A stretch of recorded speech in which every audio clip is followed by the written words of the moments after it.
Hi, so today I'll be talking about applications of Taylor series. So a Taylor series is this top part written here.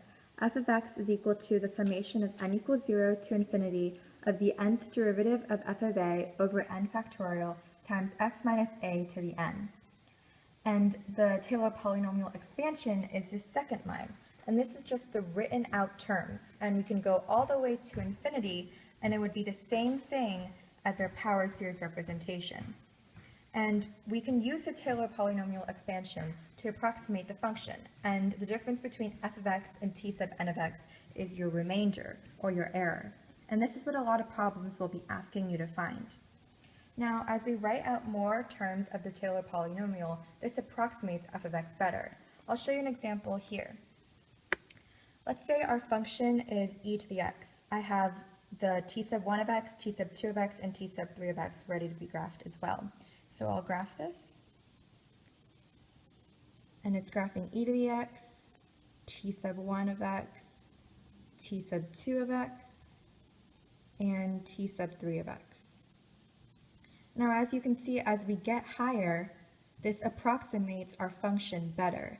And eventually, when you go to infinity, this will be the exact function, and it will tell you exactly what your f of x is. Now, to find the error, we can use Taylor's inequality, or the Lagrange error, and this is written here. Your absolute value of the remainder is less than or equal to m over n plus 1 factorial times the absolute value of x minus a to the n plus 1.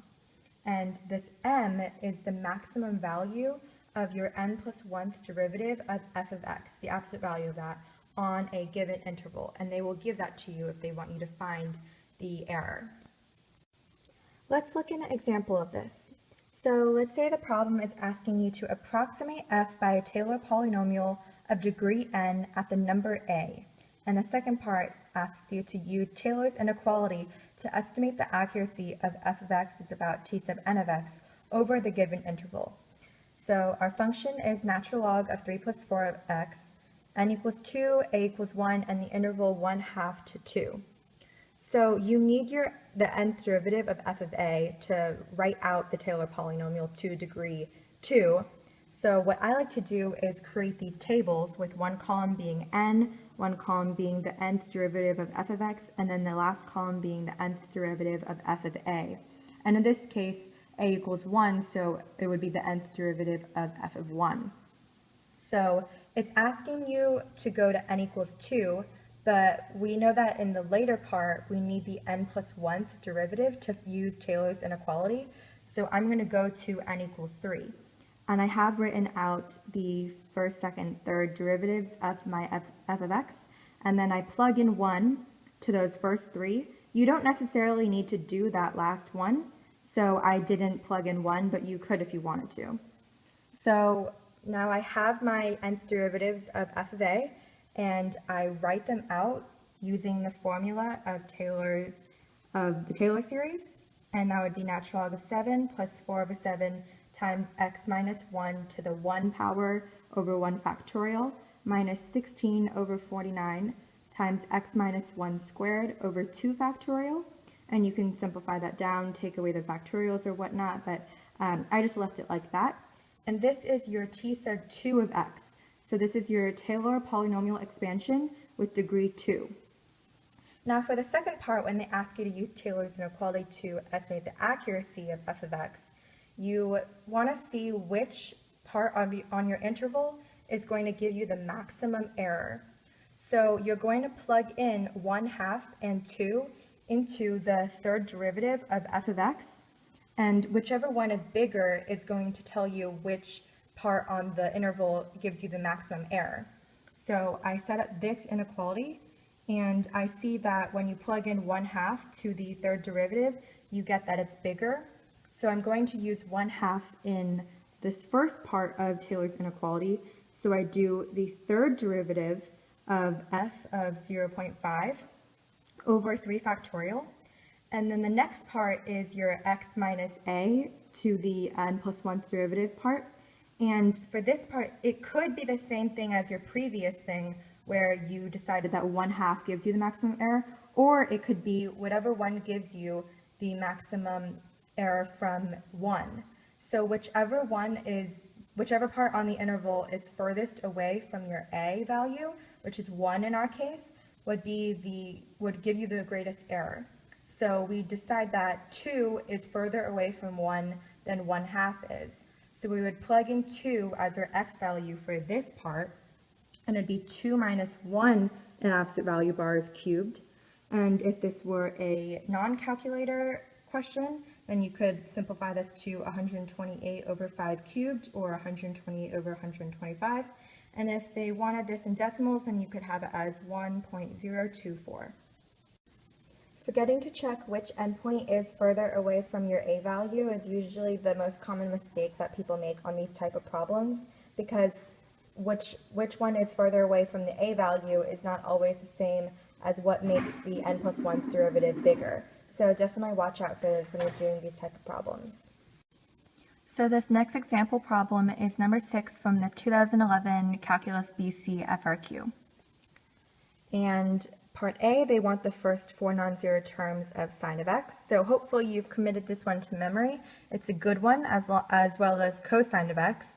So you would write out the first 4 terms of sine of x, and then to find sine of x squared, you would just plug in x squared every time you see an x. So that's just x squared minus x to the 6 over 3 factorial plus x to the 10th over 5 factorial minus x to the 14th over 7 factorial. For part B, they want you to find the first 4 non-zero terms of cosine of x and the first 4 non-zero terms of your f of x. And so since f of x is equal to sine of x squared plus cosine of x, you would just find your sine of x squared, which you already found in part A, and then cosine of x, which you know from previous knowledge. And you would add these together, and then the first 4 non-zero terms is just 1 plus x squared over 2 plus x to the 4th over 4 factorial minus 121 x to the 6 over 6 factorial. Now for part C, they want you to find the 6th derivative of f of 0. So this Taylor series is about x equals 0. That's what they tell you in part A. So that means that your A is equal to 0. And your 6th derivative of f of 0, well, that corresponds to when x minus a is going to the power of 6. So you want to look for when your x has a exponent of 6. And this is negative 121 x to the 6 over 6 factorial. So you can just use this to find that the coefficient of that is just negative 121. Now for part D, they want you to find when your error is less than 1 over 3,000. So this format, this structure, is exactly what it is in Taylor's inequality. So you can use those pieces. You find that m is less than 40 because on the graph right here that they give you, 1/4, when you line it up that x equals 1/4, you see that your y value will never be greater than 40. It looks like it's about 35-ish. So just to make it simpler for yourself, you can write that m is less than 40. And then use this in your inequality, and then it would just be over n plus 1 factorial. And we know that n plus 1 is 5 because it's in this part right here, it's p sub 4 of 1/4 minus f of 1/4. So we know that n equals 4 in this situation, and that your n plus 1 would be 5. And then it's 1/4 minus 0 to the 5th power. And then you would simplify this and get 1 over 3,072, which is less than 1 over 3,000. And since this is an AP problem, you want to explain how you got m is less than 40. So it would probably be best that you write down m is less than 40 because the graph shows that y will never be greater than 40 for when x equals 1/4, or something along those lines, just to make sure that you get all the possible points for this FRQ. So I hope this video helped you and that you are able to understand applications of Taylor series.